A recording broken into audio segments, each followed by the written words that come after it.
نماز میں 3 طرح کے ارکان ہوتے ہیں، پہلا فرض، پھر واجب اور سنت۔ اگر کسی سے فرض چھوٹ جاتا ہے تو اس کی نماز نہیں ہوگی، چاہے آخر میں سجدہ سہوی کیوں نہ کر لیا جائے۔ نمبر 2 پہ واجب ہے، اگر کسی سے واجب چھوٹ جاتا ہے تو آخر میں سجدہ سہو کیا جائے گا اور نماز مکمل ہو جائے گی۔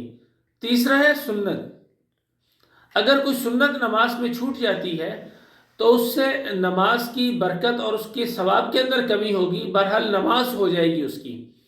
اب سجدہ سہو ہے کیا؟ سجدہ سہو جو ہے آخری قعدہ میں تشہد جب پڑھ رہے ہوتے ہیں تو اشہد ان لا الہ الا اللہ و اشہد ان محمدً عبدہ و رسولہ کہہ کے دائیں طرف سلام پھیر دینا ہے، ایک سلام صرف پھیرنا ہے، اور پھر سجدے میں جا کے 2 سجدے کرنے کے بعد پھر تشہد سے شروع کریں گے، پھر دروشی پڑھیں گے اور دعا پڑھیں گے، پھر سلام پھیر دیں گے، نماز مکمل ہو جائے گی۔